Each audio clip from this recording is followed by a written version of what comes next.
Okay.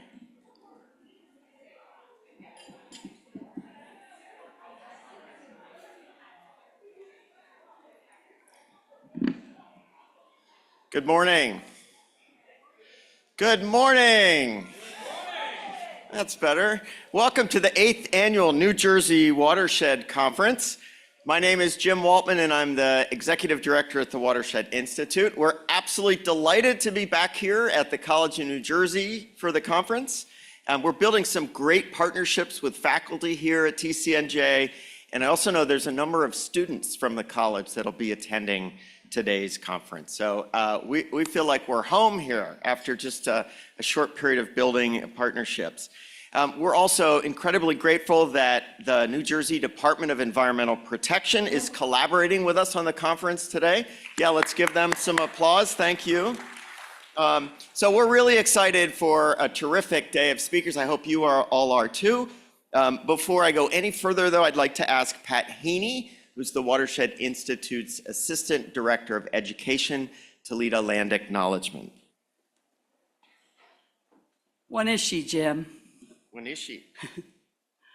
Weliopong, Tamike, Delawansi, Pat, Ok, Delechnikse. Good morning, welcome.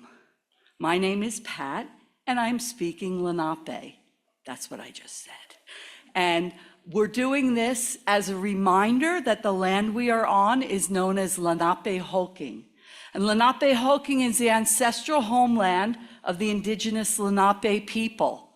And we're grateful to those caretakers of the lands and waters, those from the past, those from the present, because they are still here, and those who will be with us in the future. And one of the ways we can honor them is to help with the revitalization of their language. So today I'm going to teach you 2 words in Lenape. The first one is for gratitude. A way to say thank you is wanishi. Try it, wanishi. And the second one is really easy. It's easier than saying water, because in Lenape, the word for water is B. Yeah, like the letter B or bumblebee. So there you go. You can use those today. Wanishi. Wanishi. Thank you, Pat. I also want to recognize we have a terrific group of sponsors today. Thank you to all of them for making this conference possible. And I want to also recognize that it's Black History Month. This is a time to honor and celebrate the contributions of Black Americans to our nation's life, history, and culture. We know in this room that the issues we've committed ourselves to addressing, issues of flooding, issues of water pollution, resiliency to climate change, declining tree canopy, these are all issues that are felt most urgently in communities of color, even if the federal agencies aren't allowed to acknowledge that anymore. I may get a little snarky today. I apologize in advance for that, but thank you. So the Watershed Institute works to keep water clean, safe, and healthy, and we do that through a combination of land conservation, environmental advocacy, watershed science, and education of children, teens, and adults. We've adhered to that mission for 75 years, and I'm thrilled that at today's conference, we have more than 50 speakers, and they include professionals in each of these fields. Now, to state the obvious, this conference is taking place at a rather turbulent time in our nation's history. The new federal administration has made very clear its plans to pause, replace, and repeal regulations and programs and staff designed to protect America's health from environmental contamination and climate change. I would like to take just a moment to acknowledge and thank our federal public servants who work to protect and restore, thank you, work to protect and restore our water, watersheds, and communities with the US EPA, US Fish and Wildlife Service, NOAA and its fisheries program, FEMA, US Department of Agriculture and its Natural Resource Conservation Service, USGS, National Park Service, U.S. Army Corps of Engineers, and all the other federal agencies that we work alongside of and in partnership with. So thank you for your public service. Let me just say, under the new federal administration, state leadership and the leadership from the private sector are more important than ever. Fortunately, our state, our Garden State, has a history of environmental leadership, bipartisan environmental leadership, and we benefit from state laws and regulations that in many instances are more protective than the national standards and the national requirements. The Watershed Institute is proud to have played a leadership role in securing some of these strong state programs over the years. And I know so many of you in this room have been an important part of that as well. We've desperately needed these stronger protections because large areas of our state, of course, were developed, industrialized long before other states. So it's quite logical. But that history brings an unfortunate legacy of environmental contamination and crumbling infrastructure that we all need to work so hard to address. Most of our water bodies fail to meet the water quality standards. And too many of our drinking water systems are tainted with lead and forever chemicals like PFAS. I'll tell you, we're also concerned about salt in our water. Salt Watch is a collaboration between the Watershed Institute and DEP to assess salt levels in our water bodies. This is a quick map showing data from the first 3 years of the program, and you can see quite a few parts of our state that have been tested sufficiently fail to meet the standards for salt in our waterways. So you're going to hear a little bit more about that in the coming talks. Road salt contaminates streams, lakes, and rivers, and also introduces a source of sodium to drinking water, both well and public water. So this is, I just want to flag this as an issue for all of us to be concerned about and work to address. And there's a little quick shot of the data from those first 3 years, really quick. So climate change, of course, is exacerbating our water problems. Removing references to climate change from federal websites and firing federal workers whose titles have them addressing the climate won't change this, right? This is real, it's here. According to DEP, we've already seen the 100-year storm, so that's the storm that's big enough it happens on average only once every 100 years, increased by as much as 15% in some parts of our state. Just since the end of the last century, and they're projecting might increase as much as 50% before the end of the current century. Of course, warmer water and nutrient pollution of our water bodies has created an explosion of harmful algal blooms that are toxic to people, pets, and wildlife. And I'll say the continued creep of warehouses and other land developments also add to our problem. Asphalt, concrete, other hard surfaces that are impenetrable by water and snow just create more issues of flooding while simultaneously blocking the recharge of our aquifers. This is the proposed 5.5 million square feet Bridgepoint 8 complex in West Windsor, just down the road. One of many projects that we're all continuing to face, even as we acknowledge the impacts of past developments on flooding and the water. Now, I want to applaud the Murphy administration after that list of horribles for enacting and proposing a number of really important measures to help, at the very least, slow the pace at which our water pollution and flooding problems would otherwise get worse, but in many instances leaning in and addressing existing problems. So the governor's NJ Pact, Protecting Against Climate Threats, DEP's Inland Flood Protection Rule and Resilient Environments and Landscape Rules, these are national leaders. So we should be very proud of our state in advancing these and proud of ourselves in pushing for them. If you don't know these regs, they're essentially directing the state to consider precipitation regimes, floodplains, and sea levels forecast for the end of this century. That's bold. So we're planning not for the end of the current business cycle, but by the end of the century, and regulating land uses accordingly.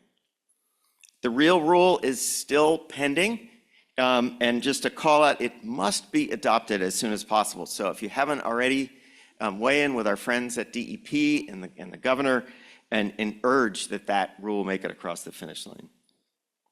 Let me say also, DEP's Municipal Separate Storm Sewer System, MS4, requires watershed planning for solutions that address water quality problems and flooding, and we're excited to be working with a number of municipalities on that front.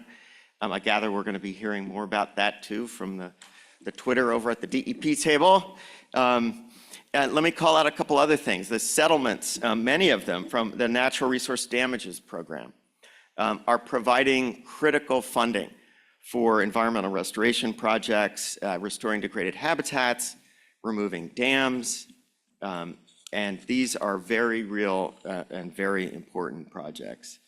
The Green Acres and Blue Acres program, likewise, protecting and restoring key ecosystems, and we're hugely supportive of those programs. These programs are making a difference. We need to keep on pace with these, even as the federal picture seems to be bleaker by the day.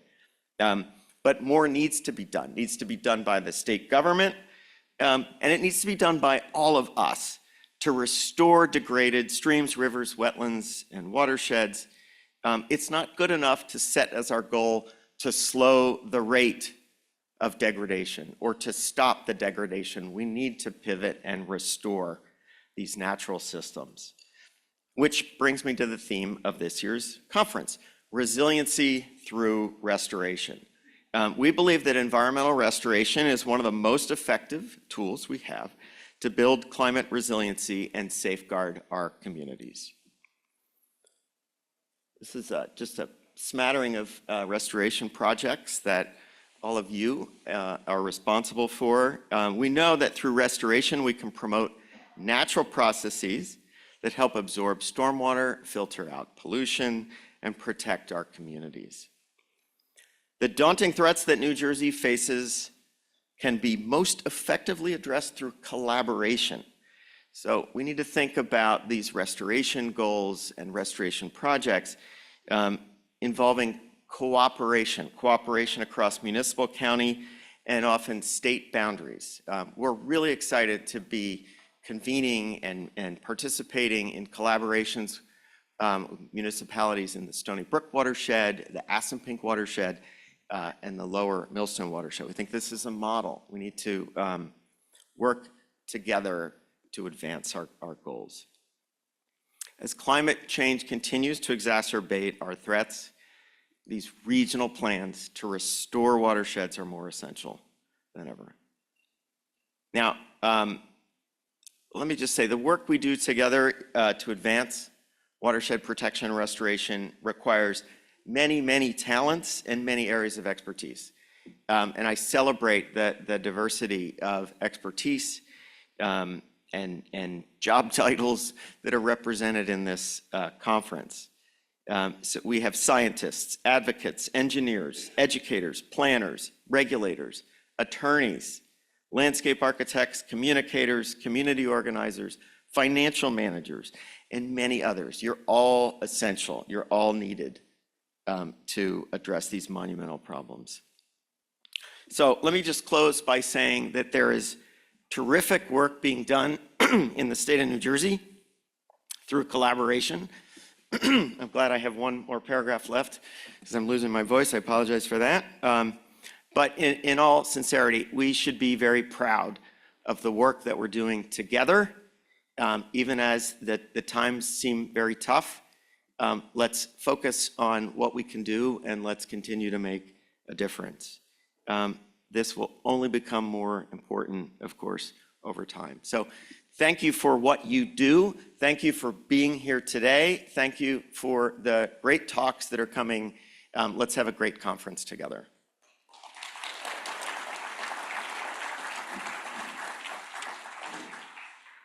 Okay, so we have a terrific panel. You guys can just come right up if you're ready, and we'll introduce that panel in a second. I think I have a couple of housekeeping things here. Please, if you haven't already, silence your phone if you have one. We will have Q&A, so be prepared. Start thinking of your questions, and we'll allow both in-person and virtual questions for that. Instructions on how to do that on Zoom. And are we going to have a microphone for the audience, I assume, for the Q&A? Okay. If you are seeking CEU credits, we can provide them for this session. You need to know that the code, the CEU code for this session is... Not until during the session. I just follow what Mike Passaro, our policy director, tells me, so... Okay. I have the secret code, but I'm not allowed to tell it to you yet, I guess. So, but let's just roll into this panel. There we go. We're thrilled to have not just one speaker, but a whole bevy of leaders from New Jersey's DEP. Let me introduce first Katie Angerone, who will be moderating this panel. Katie serves as the Chief Strategy Officer for DEP, advancing strategic initiatives, including expanding public access to environmental information, increasing the visibility of DEP programs and services, cultivating external partnerships, and coordinating strategic planning on cross-media issues. Katie also oversees efforts of our office, of DEP's Office of Legislative Affairs and Office of Environmental and Public Health Analysis. I will just briefly say hello to Nick Angerone, who's the Chief Resilience Officer at the Office of Climate Resilience. You're in the wrong orders. Trish Angelito is the Director of the Division of Water Supply and Geosciences. Martha Sapp is Director of the Division of Green Acres. And Jen Moriarty is the Assistant Commissioner for Watershed and Land Management. So please welcome our panel. And I will turn the mic over to Katie.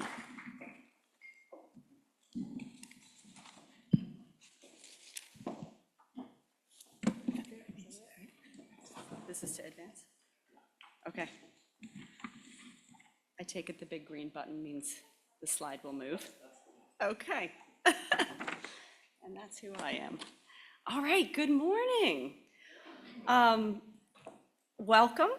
I am absolutely thrilled to moderate this panel of experts, colleagues, and friends from the New Jersey Department of Environmental Protection.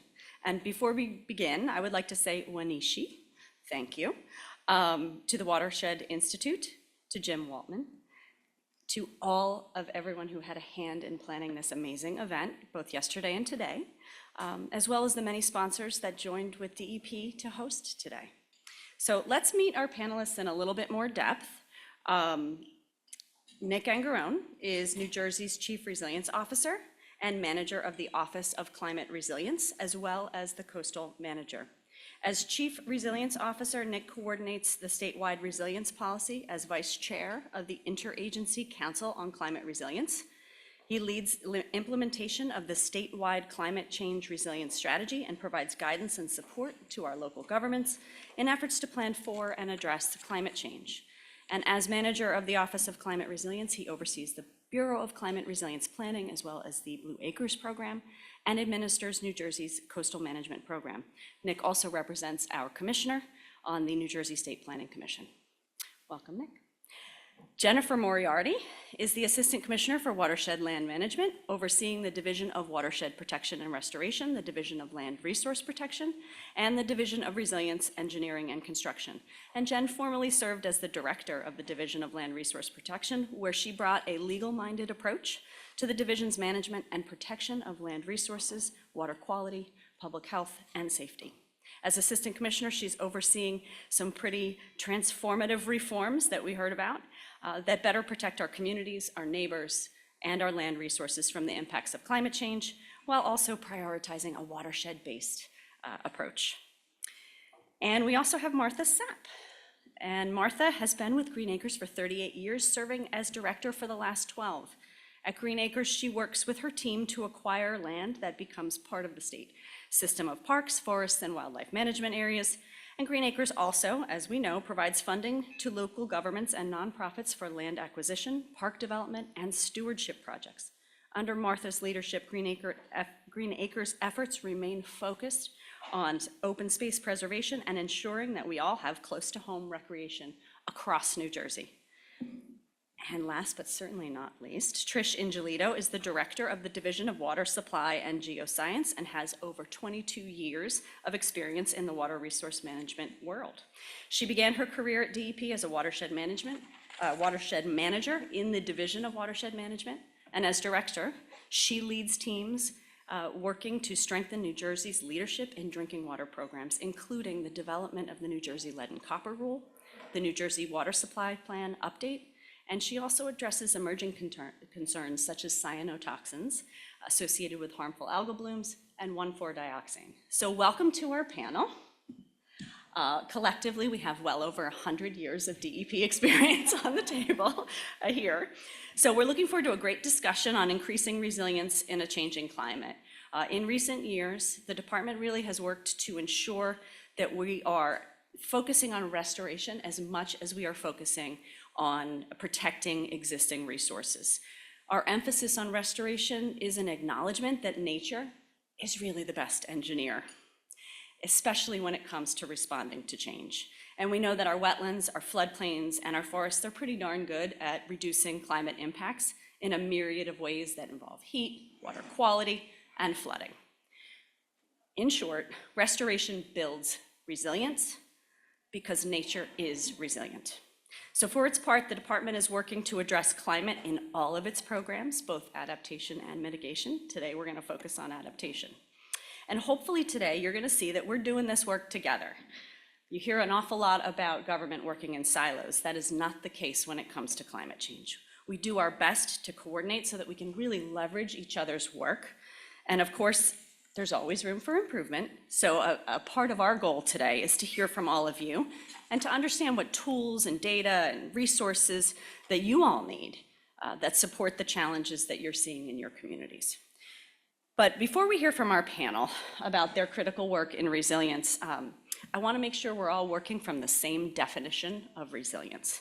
So Nick, as the Chief Resilience Officer, or we call him the Crow, can you explain what we mean when we say resilience in state government and a little bit about the overarching resilience policy that underpins everything we're doing?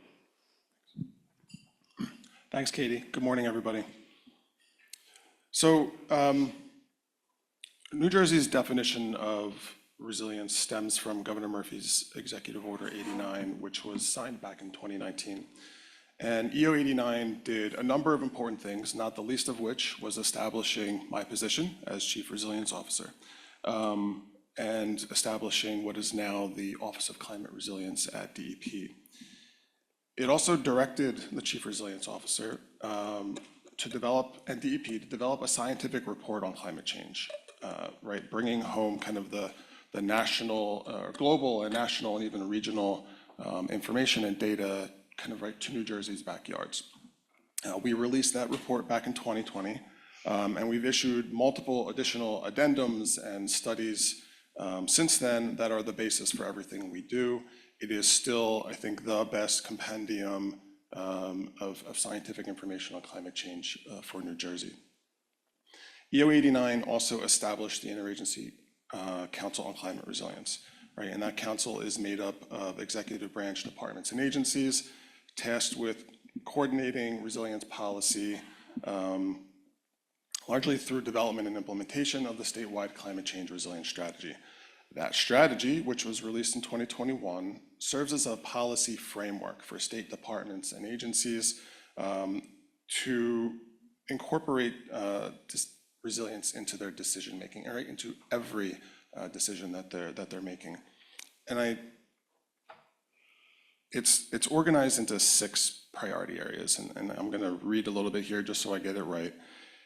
Right, and I think what I want to demonstrate here is the extremely broad understanding and definition of resilience by the priority areas that we've included, right? So we're talking about resilient and healthy communities, resilient ecosystems, coordinated governance, information and public understanding, investments and financing, as well as a specific coastal resilience plan. Now, importantly, when we wrote the strategy, we did specifically define what climate resilience means for New Jersey. That's up on the screen. I won't read it for you. But again, what I want you to understand here is, one, is that it's a broad definition, but that's really trying to meld kind of, right, the Webster's definition of resilience and adaptation, right? Not that we're just bouncing back, but that we're bouncing forward and improving what we do so we're more resilient to the next event or events. All right, since publication of the strategy, the council has grown from kind of 17 original agencies to now 26 member agencies. And I think that also underscores kind of that broad definition of resilience, right? A community that doesn't have adequate access to affordable housing, healthcare, or food, right, is going to be more vulnerable to the challenges that climate change presents to us. And addressing those systemic issues can't be done by one agency alone. Again, broad definition of resilience, right? Most times, and particularly in New Jersey, when we think about resilience, we're thinking about flooding, for good reason, right? But we need to really think about kind of those resilience to the broad climate impacts more broadly, right? So one of the biggest accomplishments, again, of the council is the release of the Extreme Heat Resilience Action Plan this last year, right? That lays out concrete actions that state agencies will implement going forward. I also think we need to think about resilience bigger and more creatively, right? And I think we should start thinking about the need for transformational resilience, right? So too often we're thinking about how we can protect what we have, where we have it, right? That limits our thinking, right? We can't wait for another storm to hit and then kind of make things marginally better for the next time. We need to think bigger, more creatively about how and what we can change and adapt to do so with the long term in mind and not just the next storm. That's not easy, but if we're going to be successful, if we're going to make the state truly resilient, that's how we have to start shifting our thinking. All right, thank you. I love it. Bold, forward-looking. That is exactly what is called for at this moment. And I think we're going next to Jen, who is exactly doing that. So let's shift to watershed and land management. Jen, can you tell us a little bit about the efforts that in your program that are building resilience? Sure. Good morning, everyone. So just to play it safe today, I'm going to try to do this whole thing without using the word climate. I think you're in a safe space. So the watershed and land management program, that's where the coastal, flood hazard, wetlands permitting happens, as well as enforcement. We have the 319 grant program. Stormwater permitting and resilience construction and engineering projects happen within the program. So in terms of resilience, we're doing a lot. But I will kind of try to go through a bit of a highlight reel here today. But just to do justice to the staff in my program, I want to say this is just the surface of what we're doing. There's so much going on within watershed and land management. First and foremost, I'm sure some of you in here have heard of a rulemaking that we have been working on called the NJDEP rule proposal. And that prior to that, we adopted rules, the Inland Flood Protection Rule, or IFPR, in 2023. And so the IFPR amended our flood hazard rules and stormwater rules to focus on fluvial flooding, and account for more accurate current and future precipitation data that we have. And so the result of that rule is to raise our fluvial flood elevations in the state by about 2 feet, and then requiring our stormwater management measures to be designed in a way that accounts for future precipitation so that they are not under-designed using historical data that we now know will not serve us into the future. And then building upon that, we proposed the Resilient Environments and Landscapes proposal in August. And that rule proposal is groundbreaking, forward-looking, and what it does is it accounts for climate change. And it accounts for that in our land resource protection rules, which will now make sure that tidal flooding is accounted for in an accurate way that looks at what the flooding is going to be in the future, what sea level rise is going to do to impact areas that will be inundated, and our coastal flood elevations, which will be rising accordingly with the sea level rise. And so the goal of that is, of course, to make sure that what we're building in our state today is resilient for the next 75 years or more, because that is our expectation when we build something, that we're going to be safe and that it's going to last and not need to be rebuilt the next time there's a storm.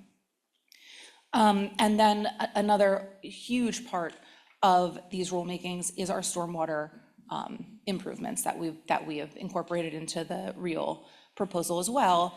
And so one of the things that we're doing is incorporating climate resilience planning into the municipal stormwater master plans and regional stormwater management plans. And that's going to require our municipalities to take a forward-looking approach to make sure that they're evaluating how climate change impacts will affect their stormwater management. And it's going to help municipalities to identify, where are our vulnerable areas of stormwater infrastructure and what mitigation measures can we take to make sure that we're accounting for that. And it'll enable our municipalities to be prepared for what the future is going to bring as it relates to climate change and increased precipitation. And then we're also focusing, still with relation to stormwater, on both quality and the quantity of our stormwater runoff in the state. So one of the highlights, I think, is the real proposal applies water quality standards that currently we're only applying to new motor vehicle surfaces within the state, and it's taking those standards and applying it to reconstructed motor vehicle surfaces as well within the state. And those standards will require a 95% total suspended solids removal for runoff that goes into a conveyance system that discharges into a 300-foot riparian zone. So that's a big water quality improvement within the state. And then for quantity, we are focusing on runoff volumes and trying to make sure that we're reducing the amount of stormwater that is running off of any given site, and trying to retain it more on site to help to alleviate flooding impacts. And one thing that's exciting, I think, within this rule as well is kind of taking the focus. A lot of times in my program and with my experience in land resource protection, we're mostly worried about, let's try to minimize the worst impacts. And that is critically important, of course, but in this rule proposal, we've also proposed a measure that builds in some restoration as well to that goal. So one of the things that we're doing is in our transition areas in freshwater wetlands, requiring removal of existing impervious within 25 feet of a freshwater wetland boundary, and requiring replanting of that area, as well as putting a conservation restriction on the entire transition area. And I think that's a measure that's going to have big positive effects on our water quality throughout the state. Okay, MS4. So as most of you know, we moved in 2023, 101 municipalities into Tier A status, and also updated our MS4 permit. So a big part of that is requiring mapping as part of a municipality's MS4 permit of stormwater infrastructure, and creation of watershed improvement plans, so that municipalities, again, are being empowered to identify the quantity and quality issues within their own towns, and what the stressors are, and looking at opportunities to address those things. And then just really quickly, I'll touch on our 319 water quality grants, which are grants given to projects to address non-point source pollution, which I'm sure all of you already know about. But in the 2020-2022 cycle, we funded many projects that focused on resilience. And we have an upcoming RFP that should be out within the next month. And there's $13 million that's going to be available, priority given to Northeast and Atlantic coastal regions. And again, these include watershed restoration plans, climate assessment planning, climate change resilience projects, with a focus again, as well as some of the changes that we're making in our real rules to focus on nature-based solutions, because as Katie alluded to, Mother Nature knows what she's doing, and we want to try to really focus on and facilitate those types of projects. Thanks, Jen. I want to underscore that the work that you're doing for municipalities, asking them to plan, to understand the orphaned utility that is stormwater, is an economic investment. Resilience is an economic investment. Your bond issuers understand where your risk is, and so should you. And I think we heard that from Senator Smith last year on a great discussion here. I also want to say that the restoration work that we're doing and the redevelopment work with stormwater, we can't get to environmental justice unless that work's done, period, the end. And water quality and reduced flooding is not extra. It is not something that is reserved for the suburbs. It is for everyone. All right, I'll get off my soapbox. Martha, can you help us understand where land preservation fits into resilience? Sure. Good morning, everyone. Since 1961, Green Acres has been doing two things. We've been preserving land and we've been building parks.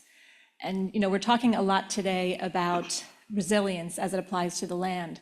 But for people, resilience at its core means that it's the ability to cope. And we learned after September 11th, and certainly during COVID, that people need parks and open space to help us cope. So we're all working very hard to create an interconnected system of open spaces to help us deal with life when it gets difficult. So basically, Green Acres helps keep us all sane, and you're welcome. So we do it through two different ways. We have our state land acquisition program, which, as Katie mentioned before, we buy land directly from landowners, and it becomes part of the state system of parks and forests that we all enjoy. And we have to meet a lot of DEP goals. Every time we get an offer from a landowner, we go through a review process that looks at watershed protection, sea level rise, climate change, open space deficits, carbon sequestration, recreation potential. So most of the land we buy gets managed by the Division of Parks and Forestry, Fish and Wildlife, and Natural Lands Trust, and it stays in its natural state, doing exactly what it needs to do to help the people and the planet cope. And basically, every decision that we make is based on what's best for the people and the planet. So most of it, again, stays in its natural state. I'm excited to say that just a couple weeks ago, we closed on a 473-acre property up in Sussex County that kind of covers so many of the things we do. It's an addition to Alamochi State Park, and it has, it's forested, it has wetlands, streams, wildlife habitat, and part of the historic Patriots Path. Because again, we're charged with preserving natural, recreational, and cultural and historic resources. So a lot of those things. And a couple of years ago, we created a group in the DEP called the Land Acquisition Review Committee, and it was made up of different representatives from different DEP agencies, because we want to hear from them all the priorities that we should be looking at when we are considering land. And because the Smith Act, as we called it back in 2002, charged us with prioritizing water, so watersheds, aquifers, all those things, by multiples, because they knew how important it was at the time. And it's only gotten more important as time goes on. So on the local program, most people are familiar with the local Green Acre signs by your local parks. We have annual funding rounds, and last week, or 2 weeks ago, we received 163 funding requests for over $245 million. So it's a popular program, and that's for land acquisition, park development, and stewardship projects.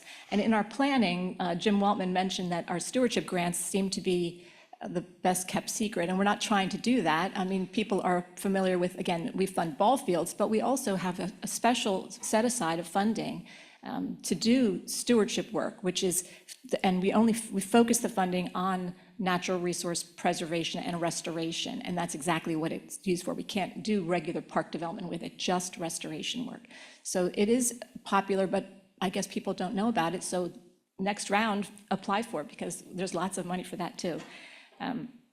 And so also on the local program, our priorities we do prioritize resilience, and the savvy communities that talk about that in their applications get extra points, because we look at all those things: climate change, environmental justice. These are all very important topics that we're trying to spread the money around, meeting different goals, but also meeting the needs of the people. And planning grants. So this is coming soon. When I started 38 years ago, it sounds weird when you say it like that, we gave out planning grants, and now we're coming back around to that. So we are redoing the local rules right now, and we are putting together criteria for that, but we're going to be able to help you do your open space and recreation plans and your recreation open space inventories and Jen's favorite municipal public access plans and other things that will lead you to knowing what land you want to acquire or what parks you want to develop.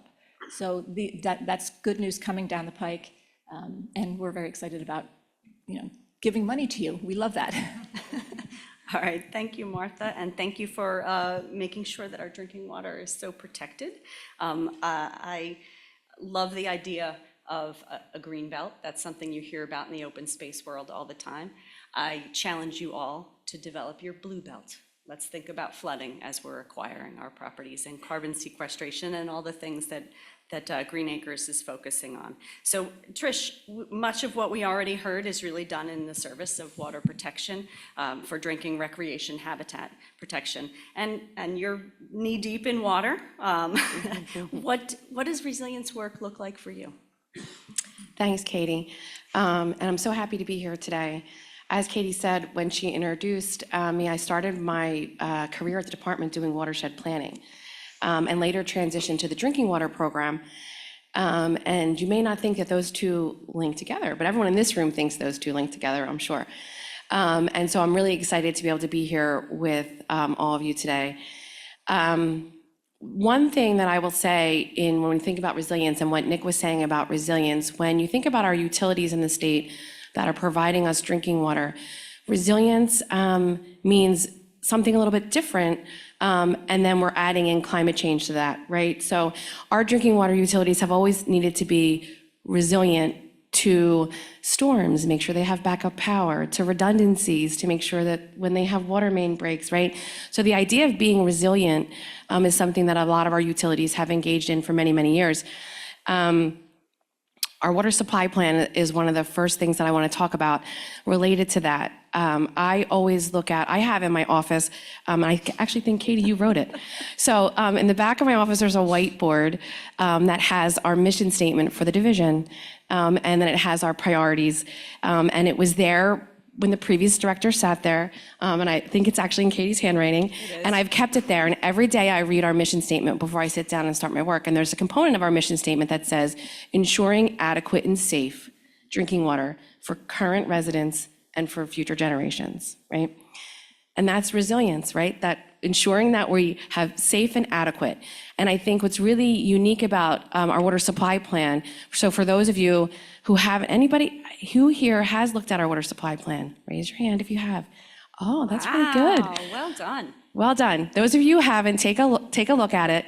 But what's unique about this time is even though some of those things have been embedded in our mission statement and have embedded in the work that we've been doing for many years, we've discreetly addressed them in this water supply plan. So climate change, and how do we ensure our utilities are resilient to that?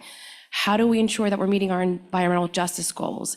And a little bit of like what Jen had said, not just quantity of water, right? Often we're making sure we have that adequate piece of water supply planning, but how does our emerging contaminants, like Jim said in the beginning, lead and PFAS and 1,4-dioxane and cyanotoxins, they also impact our ability to provide adequate and safe drinking water.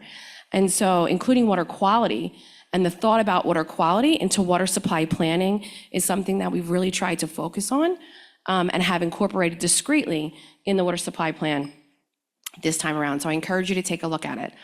and then kind of bringing that into source water protection. One of the things I'll share, this is like a little of a personal note, but, oh, I just got censored.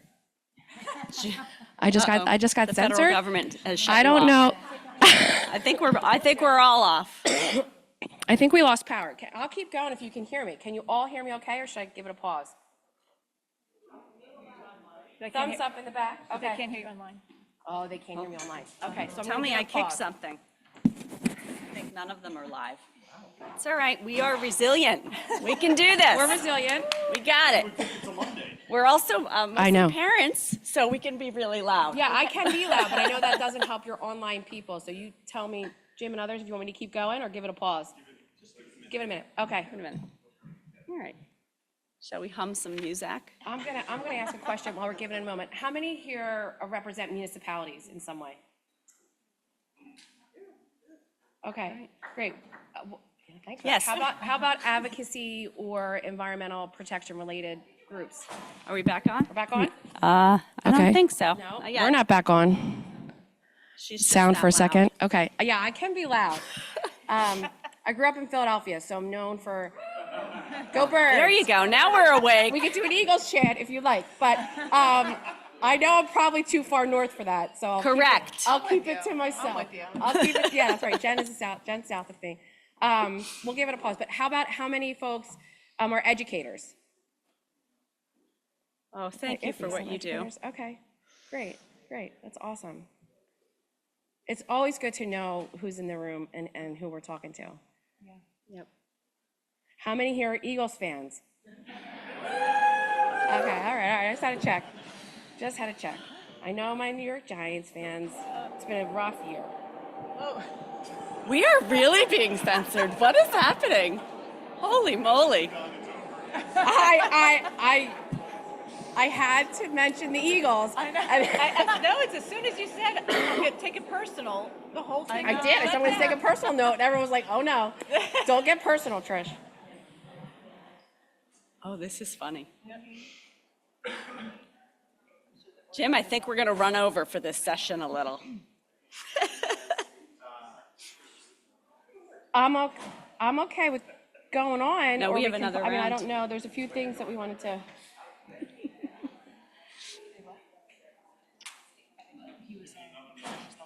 Yeah, then we can press on. Apologies to our I'm a fast talker. Our so I'll Zoom be real people. quick.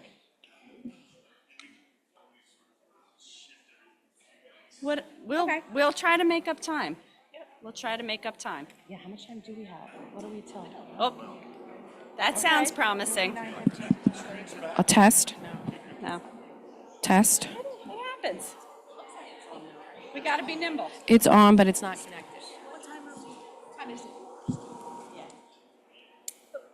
We're like till 10:30, right? Oh, we've got plenty of time. I like it. Take a minute. Okay. Sure. We were already 5 minutes behind. It's all right. We'll be all right. So there are some We have tables in the to do front. Q&A. Give you an opportunity for sitting in the back, you're having trouble hearing. Hello. Okay, so Zoom is hearing us. All right. Okay. Oh, we're back on. We're Okay. live, Can you hear me now? Yeah. No. That one. right? Seemed You good. can hear. Okay. Let me see. Okay. I mean, Okay. Zoom is hearing us. Right? All I right. swore I heard. Project. Okay. I'm gonna take 1 second. Yep. The attorneys in the room and the attorneys in Zoom. No, this isn't. The secret code is real. REAL. I don't I know. don't know why I picked that, but that's what it is. Love it. I know, but I'm loud. The secret code for you attorneys is real. I love that. So I still need the mic for Zoom. Can they hear me? Yeah. You're live. I'm live. Yeah. Everybody can hear me? Yep. Good, okay. All right. So I left off with source water protection. So one of the things that, I'm representing the Water Resource Management Program, which isn't just the Division of Water Supply and Geoscience. It also represents a lot of our Clean Water Act related programs as well, our NJDEP permitting program, CSOs, our water monitoring and standards, development of surface water and groundwater quality standards, as well as assessments of our state waters, ensuring whether they meet their designated uses. One of the things that we've been working across water resource management program to attempt to do is really harmonize our Safe Drinking Water Act programs with our Clean Water Act programs. And you would think that there'd be a lot more cross, but they're two separate regulatory structures. And with that, it needs to take individual effort for us to find the places. As Katie was talking, we work really diligently at DEP to collaborate across those different divisions and make sure that we're doing the work in both. And so we've been revitalizing our source water protection program. Yeah, and I love in your Watershed Warrior, New Jersey American has a QR code. I saw it in here in the packet that actually links you to their source water protection program. And I think when I came to drinking water, that was the personal part that got me cut off in the beginning. My first speaking engagement related to drinking water, someone in the audience at AWWA asked me, what do I hope most to bring from my watershed work into doing drinking water work? And I said at that time, watershed protection, because source water protection is watershed protection, right? We're protecting our watersheds. It's the same goal. And a lot of work that we intrinsically do in our watershed restoration and protection program, whether it's to protect ecological health or to protect aquatic life, can also protect our source of our drinking water. A large amount of our drinking water comes from surface water. And Jim couldn't have said it better this morning when he talked about things like salt that are impacting our residents just last week. And impacts the way that their drinking water tastes because of that road salt and the impact of it on surface water. So we are engaging in a new project, and I'll talk a little bit more about it, but two things I wanted to talk a little bit about to this group. One is right now the Drinking Water Quality Institute is evaluating cyanotoxins in drinking water, and there are 3 subcommittee reports that are out for public comment and review. So I encourage you to take a look at them. We really, source water protection, when you think about HABs, it is the best place to think about the coordination across those programs. And as I said, our traditional protection under watershed protection may be focused on nutrient reduction for the protection of aquatic life and ecological health. But with that also comes remediating the risk of HABs, which can impact our drinking water. And we had an experience in the summer of 2022 where we had a 9-mile harmful algal bloom on the Millstone River in that summer. And it was potentially going to impact a drinking water intake that serves drinking water to hundreds of thousands of people. Cyanotoxins from a HAB are a contaminant that is not a chronic contaminant. It has a 10-day health advisory. So it's a really serious thing when we think about protecting public health and protecting all the residents in New Jersey's drinking water. So looking at how we can continue to work collaboratively across the work that we do. And I was thinking about the plans, the municipal plans that municipalities have to do, and encourage those that do represent municipalities to think about how you can also protect your drinking water supplies and what those look like in your town. And then also your planning grants for land preservation, right? As Martha had said, and to think about that our groundwater and our surface water is the source of our drinking water. That's just factual, right? So anything we're doing to protect our lands, we're protecting our water. And that's really the watershed message, right? What we do on land affects our water. And that's the water that we drink. That's the water that we drink every day. And so it's really critical to kind of marry those two pieces. So I'm excited to be here. Sorry for that small break, but hopefully I caught us up, Katie. I think on time. so. We'll make it work. Thanks, Trish. It is so interesting to note that all of New Jersey's freshwater waters are designated as drinking water sources. So as we are thinking about our stormwater planning, our MS4 planning, think about how hard it is to take pollution, nutrients, cyanotoxins out of your drinking water. We're all connected, right? One water, one health. All right, so Nick, coming back to you, let's hear about the initiatives that you and your team are working on. So much of what I talked about earlier was about coordinating kind of statewide policy, right? But those top-down controls, right, are only part of the solution, right? And you've heard kind of other examples. Was it starting to work? Yep. Other examples of right how we do that, right? We're a home rule state. right? And that means that the vast majority of decisions that will determine whether New Jersey is resilient are going to happen at the municipal level.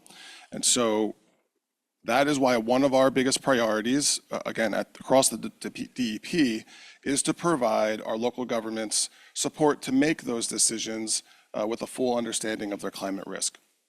The primary way that my office does that is through our Resilient NJ program.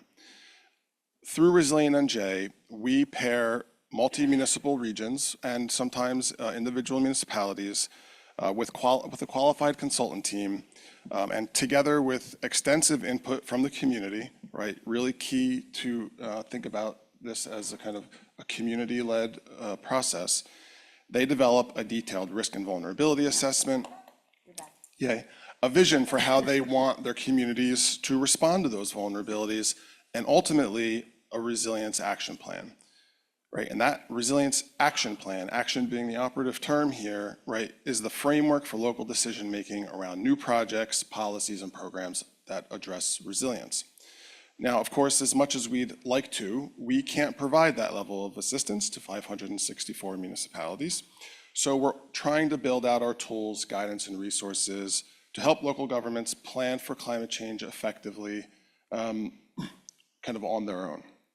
And I'll point to first our local Planning for Climate Change Toolkit, right, which has a massive amount of resources and tools for you to utilize for good planning, but also will provide you kind of a step-by-step process to develop your own resilience plans, including a climate change-related hazard vulnerability assessment, right, which is required by the MLUL.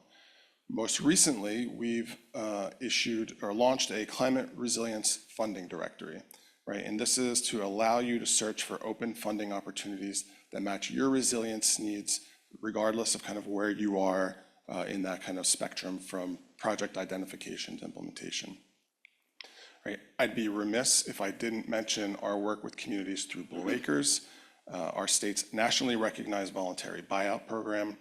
Right? Blue Acres has been around since 1995, has purchased over almost 1,200 properties, and helps families get out of harm's way before the next flood.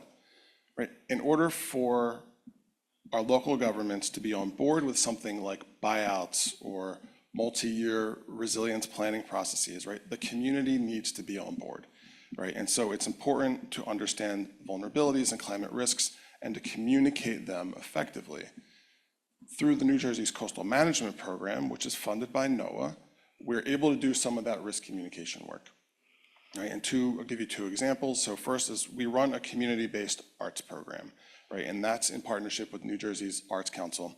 And that provides grants to community-based organizations to partner with a local artist and jointly develop immersive, place-based installations and related community events that communicate coastal and climate hazards. We also run an ongoing initiative to promote community science and engagement around flooding through MyCoast NJ. Despite its name, MyCoast is a statewide app that allows users to take pictures of flood events or just places you love in New Jersey and upload them to the MyCoast database. Those photos are then paired with tide gauge data and weather data, which can then be used to help us all understand how and when flooding is occurring in a community. Over the last year, we've partnered with our state parks program to install photo stations, right, with educational signage at multiple parks across the state, right, and that allows you, right, the public to take photos of the exact same spot so that we can see how our shorelines or our environments are kind of responding to just over time or to specific events, right? Again, really helpful to understand kind of what the physical direct actions, impacts are of climate change. Right? And I can't underscore enough the value of the Coastal Management Program to our communication efforts, right? Our Resilient NJ Municipal Assistance Program, our semi-annual conference with the New Jersey Coastal Resilience Collaborative, and the work of the Interagency Council, just to name a few, right? And that doesn't even cover the work done through our networked programs and DEP, right, that do other coastal management activities such as wetlands restoration and monitoring and permitting, right? Our success through the coastal management program and the work that we have all done over the last decade set us up to receive a $72.5 million award from NOAA last year to implement resilience planning, design, and construction projects across 16 coastal counties. The initiative, called Building a Climate-Ready NJ, partners us with 15 NGO and academic organizations to build on the work that we've all been doing. It will expand our guidance and tool offerings, result in additional regional plans, establish a project design pipeline to help our communities move projects from plans to implementation, and will actually implement multiple resilience projects across the state, including marsh restoration in the Meadowlands, construction of a new park in Little Ferry that includes public access, recreational, and resilience amenities, construction and installation of up to 60 neighborhood-scale green infrastructure projects in Patterson, Newark, and Perth Amboy, right? There are also educational components and workforce development components and training throughout the 16 counties, and specifically tied to every one of those implementation projects, right? It's a really significant undertaking that over 5 years that will have massive benefits throughout the state. All right, thank you. It occurs to me that the work that all of you are doing, but Nick with the planning, is really to help our communities re-envision themselves. And we're gonna have to. I realize that everyone is in a different place across 564 municipalities with respect to their acceptance of climate change. But at the end of the day, we're going to need to re-envision. And that Little Ferry Park is a perfect example of how we figure out how to use our floodplains in a way that builds our communities. And I think we've heard about a lot of groundbreaking stuff. I particularly am unbiased, but also very proud. We are leaders in safe drinking water. We are leaders in the Clean Water Act. We have adopted these programs. We have been delegated these programs. I hope that brings you comfort. New Jersey does it differently than the rest of the nation, and we will persist. This is our motto: we find a way. And we will continue to do that. So the idea that climate impacts are worsening, while a myriad of other issues are also gathering, some related to climate, some not, coupled with the fact that water does not abide political boundaries, we all know that, I think it's pretty clear that working together in a regional approach is more effective and more efficient. But in a home rule state, that's hard, but it ain't impossible. Not by a long shot. And you can see across the state in multiple places that crises in particular drive our neighbors to action, from Lake Hopatcong down to Barnegat Bay. Partnerships work, and now more than ever, they are important, and they're durable. That's the other thing. It doesn't matter what's happening at the federal government. If you're working across your town borders with other mayors, you're gonna keep doing it. So I'd like to hear really quickly from our panelists about how their work contemplates partnerships and perhaps some examples of how that worked and some lessons learned. So Trish, I'm gonna go to you first. And what comes to mind when you think of regional issues? A few things. And I'm back on. That's good. Okay. One is what I talked about a little bit before, Katie, which is addressing HABs and how HABs impact drinking water. And we were fortunate to receive technical assistance currently from EPA to do a pilot program within the Millstone watershed. So I encourage all of you here to be a part of that work. And I know you already are doing a lot of work. And I know Jim and I will talk later about some of that work as well, because one of the things that we're looking at is understanding how, again, we can harmonize specifically to address HABs and in the Millstone watershed across those Clean Water Act and Safe Drinking Water Act programs, and looking at funding. Because when you think about what Jen said about 319 funding and those dollars that we have associated with watershed restoration, there is funding in our state revolving fund, the SRF program, both on the Clean Water Act side and on the Safe Drinking Water Act side, that can support work at the municipal level to address watershed restoration for the protection of drinking water. And we already know that everything that you do already protects our drinking water, because we talked about that already. So I do think that addressing HABs is really a regional issue. And just want to touch briefly also on road salt. And so road salt, and Jim, you raised it in your opening remarks, and the great work that we do with the Watershed Institute for Salt Watch, and just encourage us as a group to think about how we are able to accomplish those two public health and safety goals, right? Road safety, critical and important, but protecting aquatic life and our ecosystem, as well as our drinking water. Salt's not an easy thing to remove from drinking water once it gets in. And any of you during last week served by a water system that provided you a notice related to potentially change in taste? Yeah, okay, a good bit of you, right? A lot of our surface water systems that have an intake on a surface water body, when you look at those salt numbers, that those conductivity and chloride levels that Jim showed, we saw that. And some of that has to do with also, we're still in somewhat of a drought condition in New Jersey. So you had a lot of road salting happening without a lot of rain, and then some rain. And we all know what happens then. And you get that kind of first flush of salt into our surface water bodies, and that impacted all of you. We have staff, and I'm going to share this, that I've said, I always ask when we have an incident, anybody getting, if we get customer complaints directly to us, anybody, their water tasting salty at home? Yeah, and we, yeah. And that's an impact, it's a direct impact. And we can work collaboratively. How can we accomplish regionally, again, the protection of those two really critically public health and safety goals in a state that we are, which is in the Northeast? Road salt is not something, I know you all have been talking about it for quite some time, so this is not a new discussion, but I do think I'd like for us to think about that, and think about that more in the context of source water protection and drinking water than maybe we have in the past.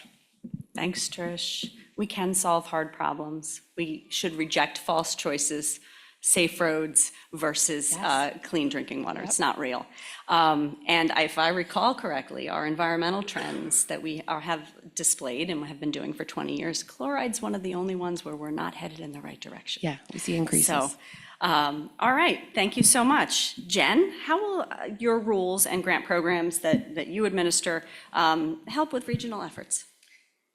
Yeah, so I think the theme is consistent across all of this panel here, and that is that we can't, as a state, really fulfill our mission without partnering with regional partners like our municipalities and counties. And so one of the things within watershed and land management that comes to mind right away is, again, MS4 and how that upgraded and updated permit really does, we are empowering, and I call it empowering because really the municipalities have to be the ones to understand what's going on in their town, understand the stormwater infrastructure that they have and where the weaknesses are. And that's not necessarily easy to do. I mean, not every municipal official is a water quality expert. And so we get that, but at the same time, putting the power into the hands of the municipality to say, let's go ahead, let's map out this infrastructure, let's take a hard look at it, and let's partner with the department, because we are here, there are people in my program that are here to help with those efforts and to give guidance, and we have lots of money, lots of grant money that we are giving to municipalities to do that work, because we recognize that at the end of the day, that's the stakeholder. Like, the people who live in those municipalities are the ones who, to Trish's point, everything that we do, all of the pollutants that are going into the water is impacting the people who live in these towns. And so we all have to coordinate within the department, but also with the municipalities that we serve, to make sure that the people who live there are being best taken care of, and that the pollutants are coming out of the water before they reach the waterways. And so the only way to do that is to make sure municipalities are giving us the information and that they have that raw data that they need. in order to make the decisions. Because as we've all noted, it is a home rule state. The municipalities are the ones making those decisions in a lot of cases. But without the information, those decisions are harder to make, and it's harder to make the right decision. So I think the MS4 program is really going to help with that. And to that end, we have several, prior, we gave out technical assistance grants to the new Tier A municipalities to make sure that they were, able to meet the requirements of becoming a Tier A municipality for the first time. And we have grants coming up as well that will help to fund the planning, the infrastructure mapping, all of those things that are so critically important to making that program work, we are helping to fund. And there's 319 money as well that's out there, the RFP that's coming up, that's all kind of focusing in on this goal of watershed protection.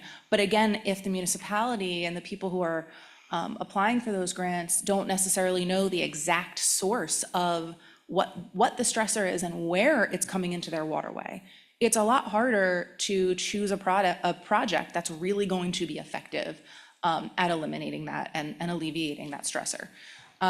So I think in a nutshell, that's kind of the biggest thing that comes to mind for me when it comes to partnering and regional efforts out of watershed and land management. For sure. And Jen's group is working on a tool called Watershed NJ, which will produce some of that information for you. Because MS4 is transformational, in as much as it is requiring people and municipalities to really understand their systems. And I also want to note that there's technical assistance. You're not on your own doing your watershed improvement planning. The Watershed Institute offers technical assistance. Cooperative Extension offers technical assistance. There's help out there. All right, Nick, much of the planning work that you do has actually resulted in funding for the municipalities, right? Good planning begets funding, and that will be true at the federal level again someday. So much of that planning has been regionally focused. Can you tell us a little bit about challenges and successes? So, right, good planning is always worth the effort, right? Planning helps you envision the future you want to see and how to get there, right? Planning gives you the opportunity to reach to your communities, right? Rather than decide on a project and then see if the community is supportive, work with the community to co-design that solution with you, right? And that has been kind of a key aspect of the planning programs that we've been implementing.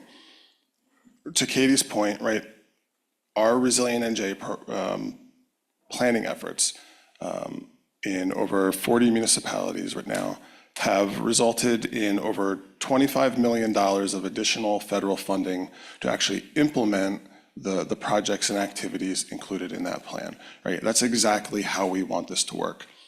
I'm a planner. I believe in the kind of the good that planning can do, and to some extent, right, find it fun. But if the plans sit on a shelf, they have no value. We've seen our most success when planning at a regional scale. And when I talk about a regional scale, in this sense, we're really talking about kind of multi-municipal planning, right? And when we work with those communities, with those regions, the number one issue that we're all dealing with is flooding, right?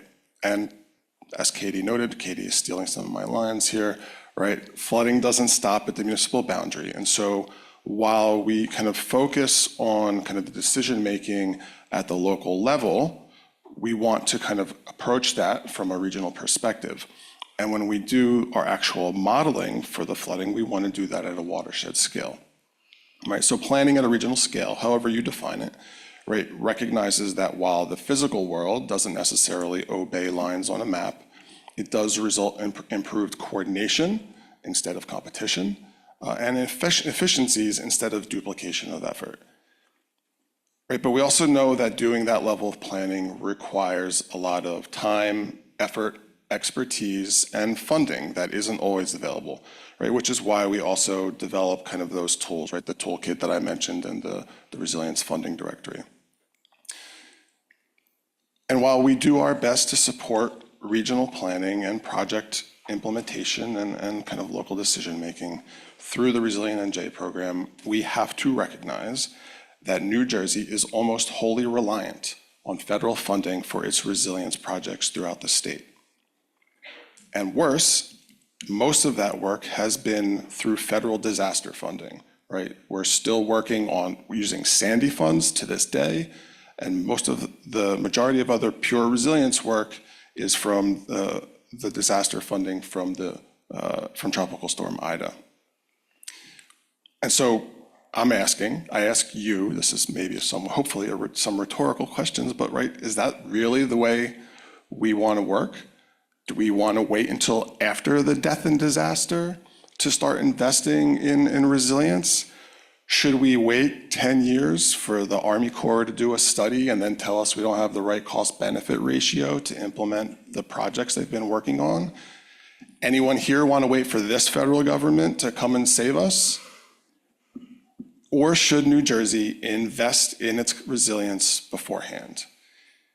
We are one of the few states on the East Coast that does not have a stable funding source to support its communities to make these climate resilience investments, to make the decisions to support, our communities, help our, most socially vulnerable populations, to support our ecological systems and our economy, right, to make it resilient to climate change.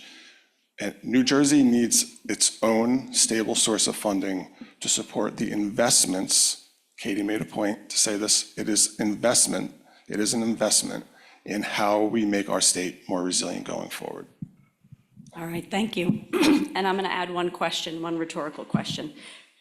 Should we plan with short time horizons when we're looking at construction and permitting?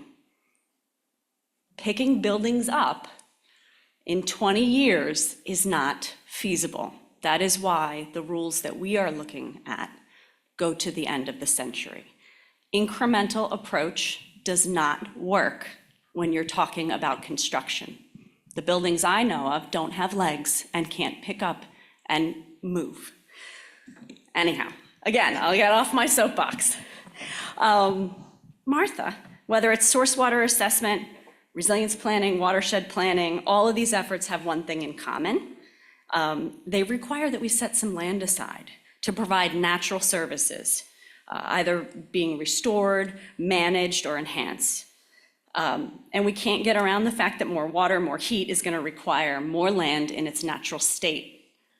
2 articles came out, I think, in Science this week that talked about this issue in particular. Nature is resilient. She creates a buffer.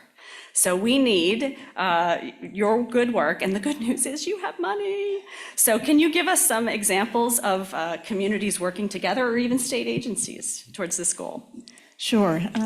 It's funny, one of the things that Nick just brought up about being reactive is I can tell you that the fastest way to get a community, regional communities too, to get excited about and vocal about flooding is if you propose a warehouse development. And believe me, towns apply to us freaking out because something's happening, and we want them to not be, we don't want it to be such short-sighted thing. We need you to plan where you want it to be. That's why the open space and recreation plans are so important, so you decide where the best place is, because the last minute is going to cost more. But a couple of good examples.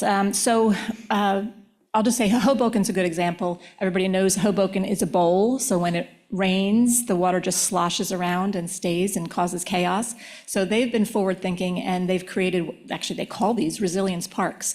So Green Acres cannot fund flood control projects, but we can fund watershed protection projects. And it's all about planning in advance. So Hoboken is working with, for example, Rebuild by Design in DEP on the Hoboken Cove, and they are creating, there's some gray infrastructure that we can't pay for, but there's green infrastructure, and also they're creating this one cove park. They have this, what they call the spine, which is going to help with the floodwaters, but we were like, oh, sledding hill, So we're trying to be open-minded about ways that we can help and stay consistent with our mandates, our legislative mandates, but also understand that we have to be imaginative too. Bloomfield, I want to kudos to Bloomfield, because there's the Third River Park, Lionsgate Park it's called. It's 2 tributaries of the Passaic River, flooded all the time, and it's a former industrial site, so yuck. So they decided, and they came to Green Acres and the Freshwater Wetlands Mitigation Council and the Office of Natural Resource Restoration, and we helped acquire the land. We gave them funding to acquire the land, and then they took out 4 acres of contaminated land and dirt, and restored the wetlands, restored the floodplain. And then we also helped build a recreational, actual park next to it. So it's an amazing cooperative project. And it took a lot of patience because it took years of permitting and planning and the actual work itself. But now it's a beautiful park, a functioning wetland, and the flooding isn't the issue anymore, so that the neighbors are happy. And then another one is another partnership. I always talk about that song that Paved Paradise put up a parking lot, and say to people, you can do the reverse. We'll help you fund the reverse. And we actually did that with Essex County. So Green Acres, the state land acquisition part of Green Acres, went in and bought an entire city block in Newark that had a parking deck on it. And Essex County agreed to manage it. They took down the parking deck, and then they came to the Green Acres local program and asked for funding to create a park. So what was a completely impervious city block is now a green lawn with some paths and trees and benches. So these are the kind of cooperative partnerships that we're encouraging. And we're about to kick off a new initiative in Green Acres where the state land acquisition funding, we're going to reach out to municipalities and say, is there land you want us to buy? Maybe you don't have the ability to buy it, but will you manage it for us? Because we can't manage it all. And then, again, you can come to Green Acres for funding if you want to develop it as a park, or just leave it alone, or restore it so that it can do what Mother Nature intended it to do. So these are the kind of partnerships that we're working on with municipalities and nonprofits and other agencies within the department, to try to meet, again, our recreation and conservation goals. And I just want to point one thing out. When we fund park development projects, we require that they take all of these things into consideration. And, we're not going to be funding the removal of trees and the making flooding worse, that kind of thing. But we have to balance it because even a tennis court is impervious. So again, balancing it all, but planning ahead and talking to us is the best way to make successful projects. All right, thank you. I don't know if anybody listens to Ezra Klein, but he always ends by asking his guests about 3 books. My intention was to ask these folks to provide you with 3 must-have resources, but we're not going to talk about it. We're going to display it on the screen. There's a QR code so that we can pick up a little bit of time, because really we want to hear from you. So make sure you check this out. These are really the must-have resources that will help you make your community more resilient. And I appreciate that our team has picked these tools, funding opportunities, and data to do that. So I think we're ready for questions. Yeah. Just quickly sneak up here. So we're going to have a couple folks wandering with mics. We're also entertaining questions from Zoom. Those are going to be transmitted to me. So please don't be shy. But first, let's thank our friends from DEP for that fabulous presentation. The first question I got from Zoom is, please repeat the CLE code. So everybody needs to memorize this. The code is REAL, R-E-A-L. And if you didn't hear this at least 5 times already today, there is a critical pending proposal called NJPACT REAL that needs to be adopted as soon as possible. So please let our friends at DEP and the governor's office know about that, okay? What was that again? What's the code? Okay, great. Okay. That was real good. But yeah, I know. So stand up if you have questions and Raise your hand if you have a question. okay. Good. Good morning, Julia. Good morning. Julia Summers, NJDEP Violence Coalition. Are we on? No. This one works. Who's tapping? Is that me? Yeah, that's you. Maybe hold it. Try again. There you Yeah. go. Julia Summers, New Jersey Highlands Coalition. I want to say how much I admire all of you. I think what you said was fantastic, and absolutely, we have to move forward with the NJPACT rules immediately. I will also say there is one word that I didn't hear any of you say, and given what we have been talking about, I'm surprised, and that's Highlands. Why? More than 70% of the state's residents get some or all of their water from the New Jersey Highlands. The Passaic River, the Raritan River, rivers that flow into the Delaware, the Wallkill River, they all rise in the Highlands. And they rise primarily in areas that, thanks to Green Acres, we have preserved many of those headwaters, and they are preserved and protected with forests. In 2004, the New Jersey legislature approved the Highlands Water Protection and Planning Act with bipartisan support because they recognized the importance of this region. 8 out of 10 people living in overburdened communities get their water from the New Jersey Highlands. It's important, and protecting its forests is important for water quality, for water quantity. We're still in a drought. And it's important for climate resilience. The New Jersey Highlands Council prepared forest guidance for the New Jersey Highlands for public and private lands. It was, the DEP said, we want to pay attention to this, we want to review it, and that was over a year ago.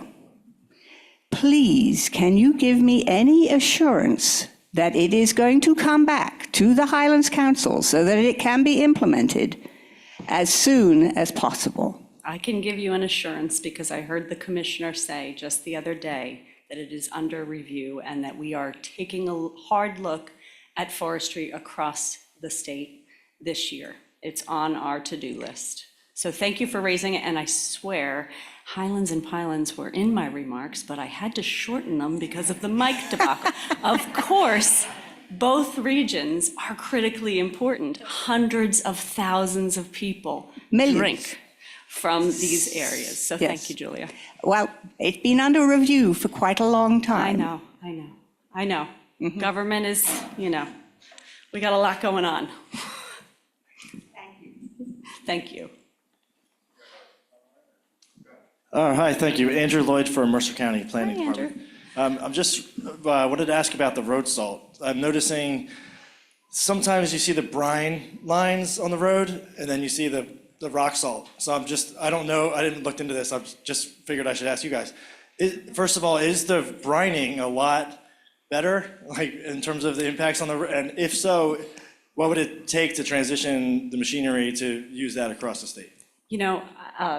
This is something I looked at. I don't know, Trish, if you have a more recent answer, but our friends at the Lake Copacan Commission did a really good job in looking into this. In fact, they took a road trip up to Lake George where they've addressed this. And the last time I looked at the science, because I'm kind of a nerd and I do that, the brining was more accurate, meaning there wasn't as much spray, but and not as many spills, right? I mean, you should all know that those spills should be cleaned up. Call your municipality if you see that there's a big pile, or DOT or whomever.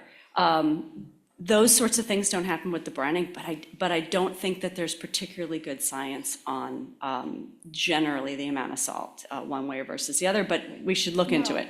Yeah, and for sure. And the one thing that I would say that I think is even more than that, is planning for what we sometimes have seen in communities that have had a heavier impact by road salt.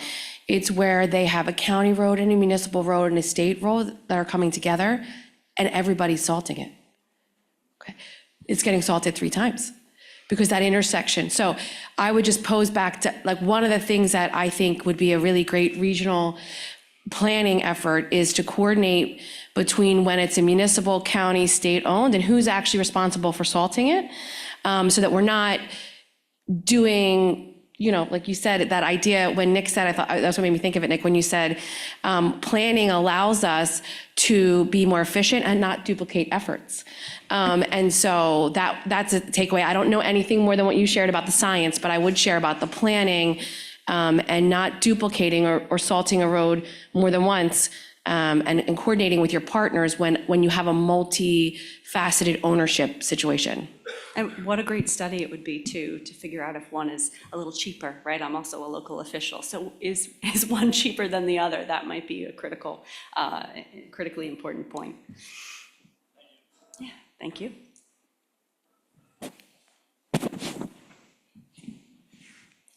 Hi, Dan Van Apps. Hey, Dan. Congratulations on getting the water supply plan out. Fabulous piece of work. I really enjoy it.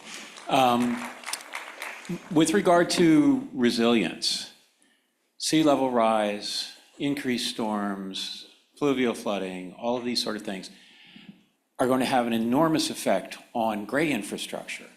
The road system, water lines, sewer lines, stormwater lines, you name it.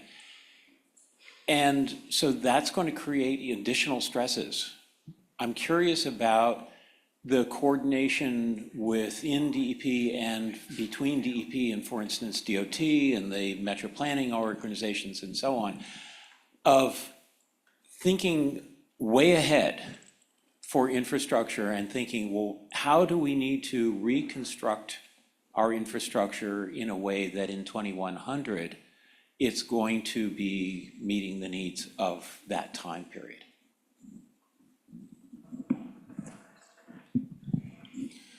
So the short answer is we are starting to have those conversations.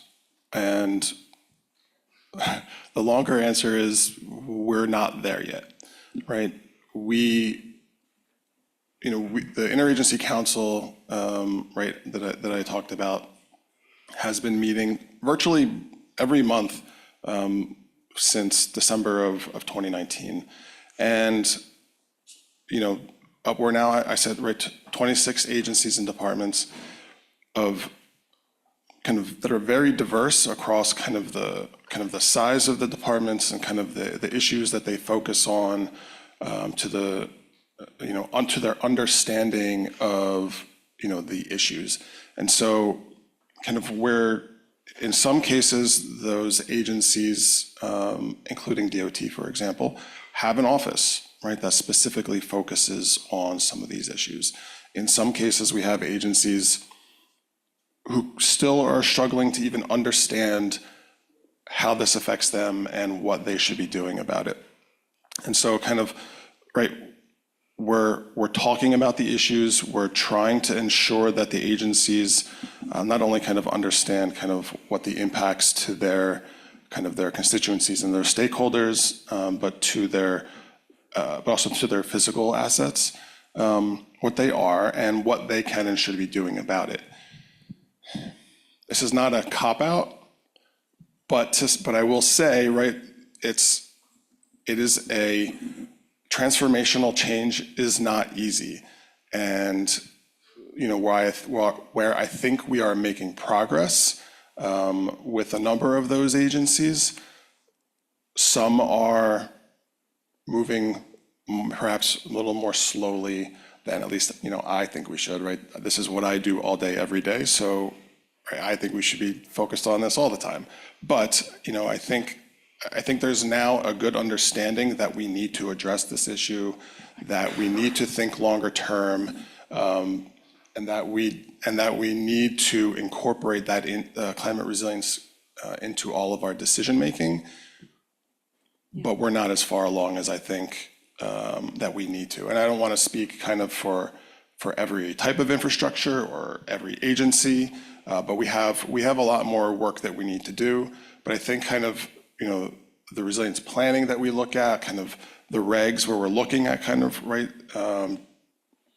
projections out through the end of the century are the way that we are going to get there, and having the conversations and coordinating with and collaborating with those state agencies through things such as the Interagency Council, but also through Jen and Katie and folks had the pleasure of meeting with DOT regularly to discuss, very specific, detailed issues. That's how we're going to get there. But, there's a lot of work that we have left to do across all levels of government, across all topics and issues and sectors throughout the state. And I'll just add that there are some leaders out there, Port Authority being one of them, for sure. I think DVRPC has a climate action. Katie, can I just share one thing? Yeah. Yeah, I just wanted to share, and like Nick is saying, and where we can bring resilience into our everyday practices, we're doing that. And one area is in our state revolving fund. So if a utility is coming to the department and getting loans or funding from the department to rebuild a treatment plant or to rebuild infrastructure, that program now has resilience guidance. So they need to ensure that that asset, for the duration of its useful life, has taken in consideration some of those things. So trying to kind of weave those pieces into our everyday activity when it comes to kind of ensuring that our utilities are resilient, and they're considering that when they're doing these large capital projects that they might be doing to address something like PFAS, that they're also considering resilience in that and where we're looking forward. So that is a part of when we're funding it, that we're requiring that as a component of the design. And I know Jen and I have had the pleasure also of meeting with some of the electrical utilities, and they are definitely paying attention to this. Again, they understand it's an investment. They need to look at those things. I just want to add one other thing here, right? And I think this is particularly germane to some of our bigger agencies who get most of their funding from the federal government, right? That incorporating climate decision-making into the local decision-making right now is going to become more difficult, right? As we see the federal government not only kind of redline their own agencies and regs, but tell, state agencies and schools and whatnot that if you talk about this, you're not going to get funded. So Dan, I think it's going to be even more challenging over the next few years. And I think that there's going to need to be kind of, a focused, concerted effort at the state level to make sure that we continue to incorporate these considerations into our decision-making. But we will find a way. Okay, I'm going to pose one question that was offered up virtually. Oh, geez. Hi, Zoom friends. If I can keep Wherever it in you the right direction, I can read it. So, well, I'm going to paraphrase it because I know where the question was going.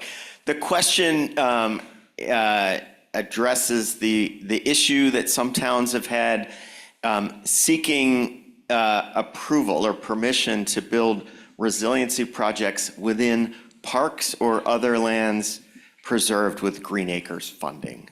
So you touched on that a little bit, Martha, but maybe a little bit more on that. What would be a process for a town who is proposing something that they would call a environmental restoration project that others might define as a stormwater project, and how would they navigate the rules that seem to not allow the latter? Okay, I actually anticipated this question because we get asked a lot. And the rules actually that are governing encumbered parkland are actually being rewritten this year as well. The funding rules and also the what can you do with encumbered parkland rules are currently being revised rather. And we're putting information in here, guidance in there about what we're kind of calling it the red, yellow, green, thing, that there are certain things that if you're a CSO community and this is part of your, you need to use some open space and parkland for your part of your long-term flood control plan, it's going to be easier. As I said before, if you plan these things as part of the park design in advance, then that's fine, because we take the park as it is, as it comes to us. So again, we want you to be forward thinking. Again, we can't fund the flood control aspects, but we can do lots of green infrastructure, all those, rain gardens and all those other things are perfectly fine. But a lot of it's going to be a case by case basis, because again, we're trying to think more broadly about climate change and resilience, and understanding that open space is a good place to take care of some of these things, but we also can't let some of these projects render the area unusable by the public for the public access for the recreational needs. So these are all things so we're open to it. There are some cases where we just won't be able to allow it because it actually would render the site inaccessible or unusable for what it had been intended. So we want you to talk to us, and we're trying to be very open-minded while keeping that balance together. Awesome. And when we propose the rules, you're welcome to comment and give us more guidance on that. But actually, you can tell us that now if you want to write to us. We're working on it right now, and I owe it to Katie and others to review. But send us your notes about what you think should be allowed, what we should think about, and we'll take that into consideration. Okay, I think we're going to wrap it there. Please join me in thanking our guests from DEP, our friends from DEP. As I said earlier today, we are very fortunate to have a strong state agency like our NJDEP now more than ever. So thanks again. Thanks for being willing to answer questions. I'm sure there will be more questions that we will feed you and get response. There was a question about the QR code, which links to more resources that you provided. That will be available on our site. If you're interested in learning more about this regional planning, particularly in the context of MS4 compliance, there's a terrific workshop at 2:45. You heard Drew Lloyd stand up from Mercer County. He's a great planner who's working with us on that. So that's at 2:45. But have a great rest of the afternoon. Please join us in this room for lunch. Around 2:30, we'll hear from Congresswoman Bonnie Watson-Coleman. And 12:30, Congresswoman Bonnie Watson-Coleman and the Mayor of Ewing Township, Bert Steinman. So thanks again. Have a great rest of the conference. Okay. If you are a current or former board member of the Watershed Institute, please join us quickly up in this front corner. We're going to take some photos. Thanks again. Thank you. Thank you very much.